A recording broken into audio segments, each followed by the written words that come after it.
My life turned upside down when I saw Lisa for the first time. Her youth, beauty, and energy instantly captivated me, making me forget everything I had and everything I was. Suddenly everything that was important, my wife, my kids, my job, became faded and inconsequential compared to the bright light emanating from this girl. Thank you for watching my channel. I create videos for your enjoyment. Please subscribe if you want to support my efforts, it's very important to me.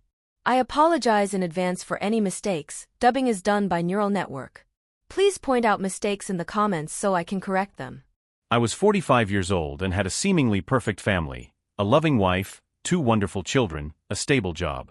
But when I met Elizabeth, a young intern at our company, I realized that something important was missing from my life. She was 20 years younger than me, full of life and energy. Every time she walked by, I couldn't take my eyes off her. We started talking, and very quickly I realized that we had a lot in common.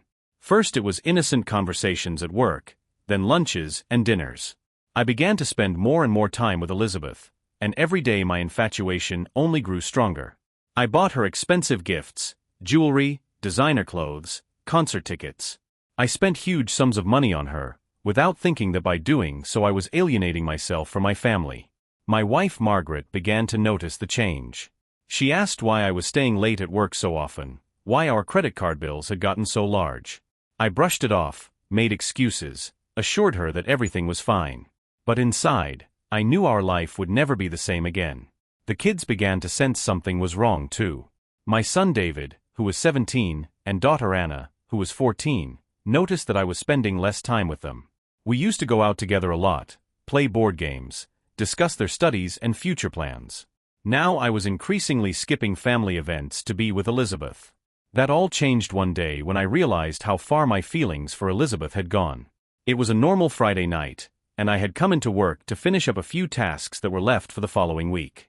The office was nearly empty, and only the dim light of the desk lamps was a reminder that life continued here even in the late hours. I was immersed in my work when Elizabeth approached me with a cup of coffee.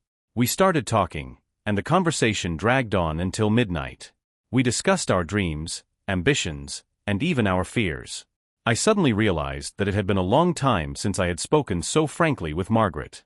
These late-night conversations had become a habit for Elizabeth and me. Each time I opened up to her more and more, telling her about my childhood, about dreams that had never materialized, about things I had never discussed even with my friends. She listened to me attentively, with understanding, and this further strengthened my sense of attachment to her. At some point I began to realize that these meetings had become more than just friendship for me. I began to notice that I looked forward to them, that thoughts of Elizabeth filled all my free time. I even started making up excuses to stay at work longer just to spend a few more minutes with her. It was new and frightening at the same time. As time went on, our relationship grew even closer. We began to share not only thoughts and dreams, but also secrets. Elizabeth told me about her difficult childhood, how she had to grow up early to take care of her little sister. This gave me a strong desire to protect her, to be a support for her. I felt that I had found a kindred spirit, a person who understood me better than anyone else. Every day my fascination with Elizabeth grew stronger. I began to notice how my outlook on life was changing, how my interest in things that had seemed important to me before was disappearing. I no longer wanted to spend time with friends. I began to avoid family events. My life was reduced to one thing: seeing Elizabeth. I tried to convince myself that it was just an infatuation, that it would soon pass, but every day I realized that it was taking hold of me more and more. One day, after another late homecoming, Margaret gave me a serious talking to. She was crying, asking what was going on, who this girl was. I couldn't lie anymore and confessed everything to her. I told her that I loved Elizabeth and that I wanted to be with her. Margaret was stunned.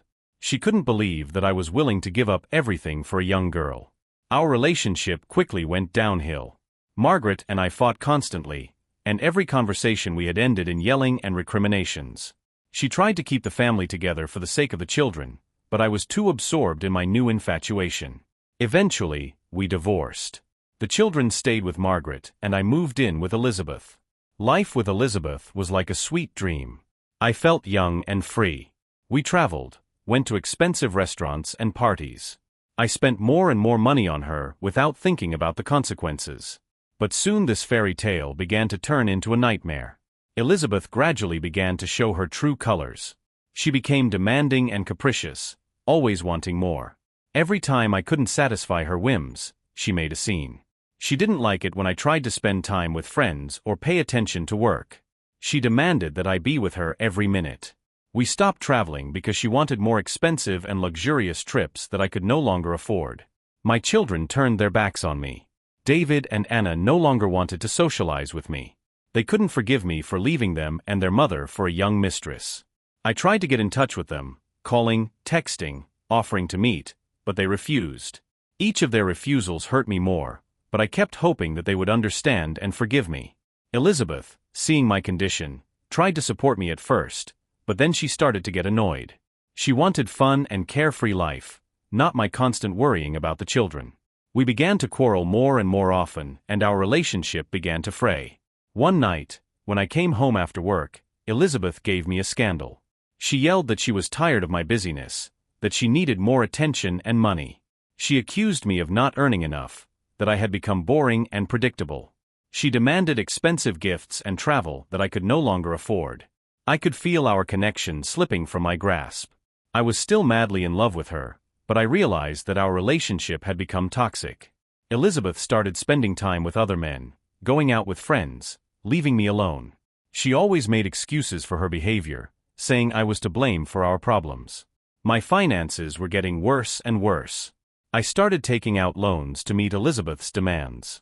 I went into debt trying to keep her favor. But the more I tried, the more she drifted away from me. We stopped having heart-to-heart talks, and our relationship turned into constant quarrels and recriminations. One night when I returned home, I found Elizabeth in the company of a strange man. They were laughing and drinking wine.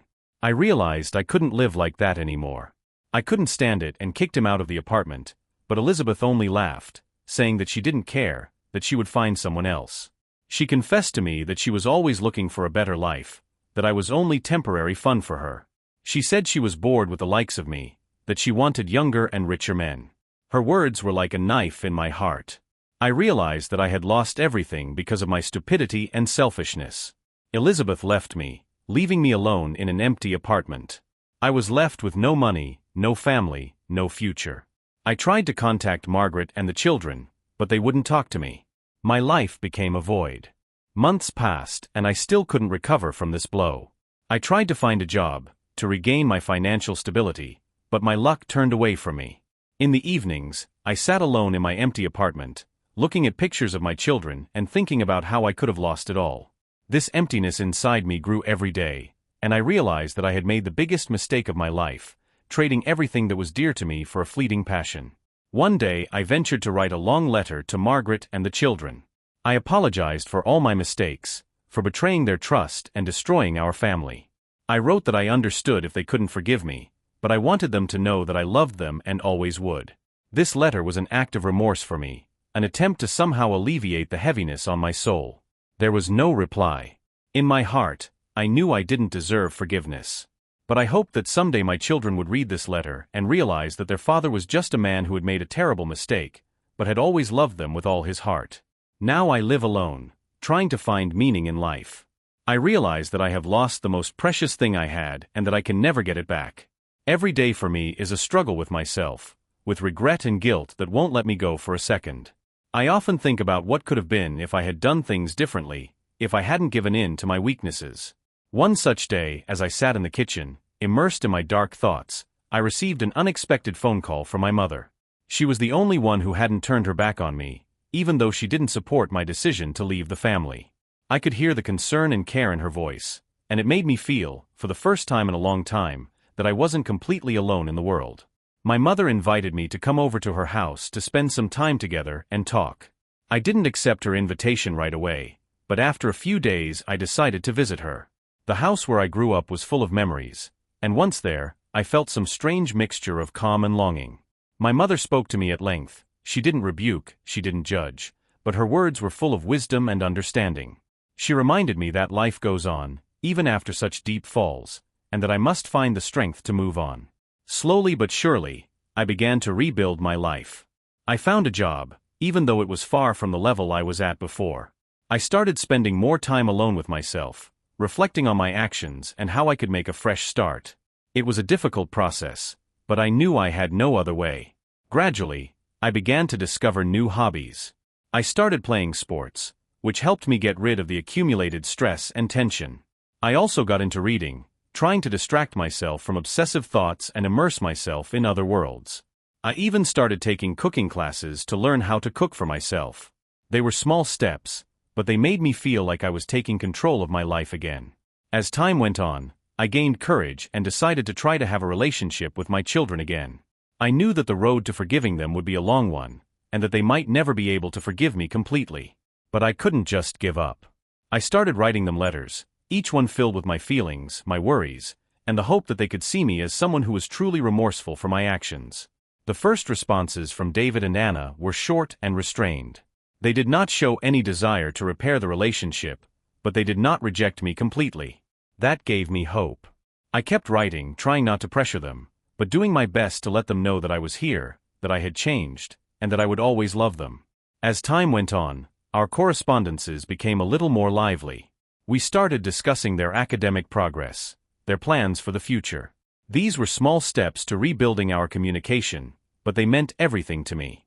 Every answer they gave me was like a ray of light in the darkness, showing me that perhaps not all was lost. Margaret remained cold and detached. I realized it was unlikely she would ever forgive me, but I kept hoping that one day she would see my efforts, and perhaps we could find common ground, if only for the sake of our children. It took a long time, but I finally felt like I was starting to come out of the dark place I had driven myself into. I learned to accept my mistakes, live with them, and move on. I didn't know what lay ahead, but I was determined to be better than I was and to regain some of what I had lost. I realized that time was the only thing that could heal the wounds I had inflicted on myself and my loved ones. And while I couldn't change the past, I could try to change the future. In the end, we all make mistakes, but it is how we correct them that determines who we become.